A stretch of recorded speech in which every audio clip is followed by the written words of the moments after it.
আজ সকালবেলা ঋষি আর ঋষির পাপা রেডি হয়ে বেরাচ্ছে। আর ঋষি স্নান করেনি, ঋষির পাপা স্নান করেছে, দুজনে ব্রেকফাস্ট অবশ্য করেছে, করে দুজনে বেরিয়ে যাচ্ছে। আজকে ঋষির পাপা আমাকে একটা কাজ দিয়ে গেছে, তাই রুমে আজকে আমি আর একা থাকবো না, আমাকেও একটু পরে বেরাতে হবে। কিন্তু বেরানোটা বড্ড ঝামেলার, খুব টেনশন হচ্ছে। ওরা দুজন বেরিয়ে যাবে, তারপর আমি রেডি হয়ে বেরাবো। যে কাজটা দিয়ে গেছে সেই কাজটা আমার পক্ষে বড্ড ঝামেলার কাজ। ভাবছি ওরা বেরালে আমি বেরাবো কি বেরাবো না, ওর কাজটা করব কি করব না, সেরকমই দোনোমনো করছি। কিন্তু রুমের মধ্যে তো একা থাকতে হবে, তখন বড্ড বোর লাগে। তাই ভাবলাম যে বেরাবার আগে ঘরটা একটু গুছিয়ে ফেলি, আর তারপরে বেরাবো। এই পুরো রুমটা আমি প্রতিদিনই গুছিয়ে ঠিকঠাক পরিষ্কার করে ফেলি, কিন্তু ঋষি আসার পর সেই রুমটা একদম বিশ্রী করে ফেলে। আগে ঘরের লকটা লাগিয়ে নিয়েছি, কারণ ঘরে আমি একাই থাকবো, তাই লকটা ভালোভাবে লাগিয়ে নিয়ে আমার পছন্দের এই জানালাটা খুলে দেবো। এই জানালাটাই আমার সম্বল, কারণ এই জানলাটা দিয়ে আমি বাইরের দিকে তাকিয়ে বসে থাকি, কখন ওরা আসবে দেখি, বাইরে বৃষ্টি হচ্ছে কি না সেটাও দেখি। আর আজকে আমাদের এখানকার ওয়েদারটা বেশ ভালো, একদম রোদ ঝলমলে ওয়েদার। এই যে দূরে সাদা ট্যাঙ্ক, ওখানে একটা বাজ পাখি এসে প্রতিদিন বসে থাকে, আমি ওকে দেখি আর ও আমাকে দেখে। যাই হোক, আমি এবার আমার কাজটা সেরে ফেলি, কারণ সুব্রত যে দায়িত্ব দিয়ে গেছে ঘড়ি ধরে বেরাতে হবে, না তো দোকানপাট বন্ধ হয়ে যাবে। ঘরটাতেই ভালোভাবে পরিষ্কার করে ফেলেছি, আর এখন ভাবছি স্নানটা সেরে তারপরে বেরাবো, কারণ বেলা হয়ে গেছে তো, তাই স্নানটা আগে সেরে নেব। ঘরটা একদম টিপটপ করে ফেলেছি, আর এইসব জামা প্যান্টগুলো আমি ধুয়ে দিয়েছিলাম, সেগুলোই শুকাতে দিয়েছি। আর এখন যাচ্ছি স্নান করতে। স্নানটা সেরে বেরানোটাই ভালো হবে, জানি বাইরে বড্ড রোদ্দুর, কিন্তু স্নানটা সেরে বেরালে তাড়াতাড়ি করে কাজটা মিটিয়ে চলে আসতে পারবো। আর যাওয়ার আগে চোখে পড়লো সুব্রতর এই প্যান্টটা আসার দিন পরে এসেছিলো, প্রচণ্ড বৃষ্টি হচ্ছিলো তো, কাদা লেগে গেছে নিচটা, ভাবলাম এটা একটু ধুয়ে দিই, ধুয়ে দিয়ে তারপরে স্নানটা সেরে নেবো। ও যেহেতু এই প্যান্টটা পরেই আবার বাড়ি ফিরবে, কাদা দেখতে বাজে লাগে, তাই ধুয়ে দিলাম। আর এই যে জানালাটা এখানে একটু মেলে দিয়ে যাব, এক্ষুনি শুকিয়ে যাবে, খালি নিচটা ধুয়ে দিয়েছি তো, এক্ষুনি শুকিয়ে যাবে। এখান দিয়ে বেশ ভালো রোদ আসে, তাই শুকাতে বেশিক্ষণ সময় লাগবে না। স্নান একদম কমপ্লিট করে ফেলেছি, খুব তাড়াতাড়ি করে স্নানটা করেছি, আর এখন বেরাবো। সব জিনিসপত্র গুছিয়ে নিয়েছি, বারবার বলছি না বেরাবো, আসলে যাব একটু বাজার করতে। সুব্রত আমাকে এই বাজার করার দায়িত্ব দিয়ে গেছে, জীবনে কোনোদিন আমি বাজারে যাইনি আমাদের ওখানে, আর এইখানে এসে নাকি আমাকে বাজার করতে হবে। কী আর করা যাবে, তাই বাজার যাচ্ছি। জানি না কতটা কি ভালো বাজার করতে পারবো, কি সেরকম কিছুই না, একটু চাল নেবো, তার সাথে একটু ডাল নেবো। বাড়ির থেকে আসার সময়ও চাল ডাল নিয়ে এসেছিলাম, আর এখানে টুকটাক রান্না করে খাচ্ছি, কিছুটা কিনছি কিছুটা রান্না করছি। ওরা দুজন বেরালে এতটাই বেলা হয়ে যাচ্ছে আস্তে আস্তে, যে রাত্রিবেলা একটু সিদ্ধ ভাত করে খেয়ে নিচ্ছি। আর ওদের শরীর চলছে না, তাই বাইরে থেকে কিছু কিনে এনে খাওয়া আর হচ্ছে না। সিদ্ধ ভাতটাই আমাদের না অমৃত লাগছে, সেটাই আমরা এখানে এসে খাওয়া দাওয়া করছি।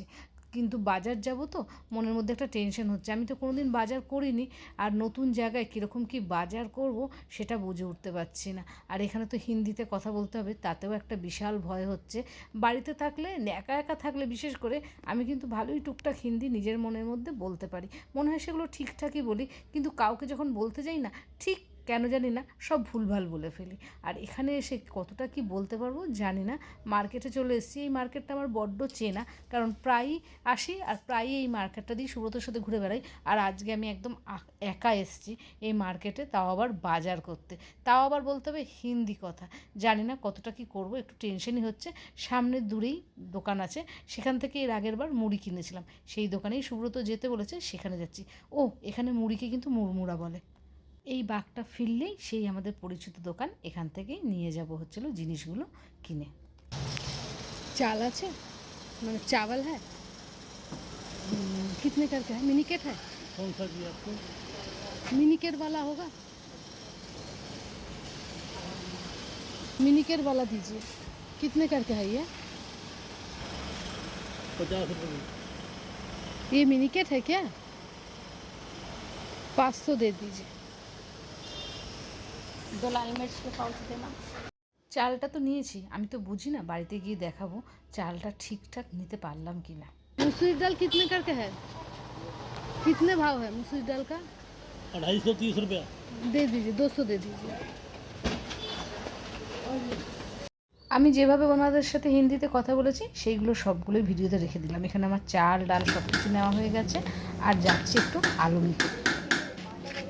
আলু কত করে? 25।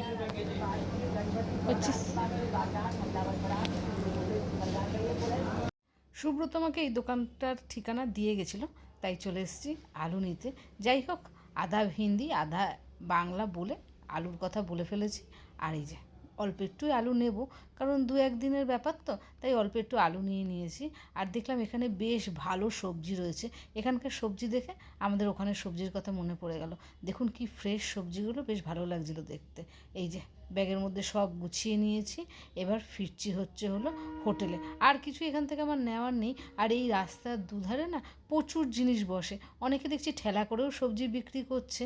আর আমার একটু আপেল দেখে আপেল নিতে ইচ্ছে হয়েছিল। करके है भैया আপেল 100 रुपये किलो। 100 रुपया किलो। मीठा होगा? बिल्कुल गारंटी, काट के खिला के देंगे। ठीक है, रुकिए।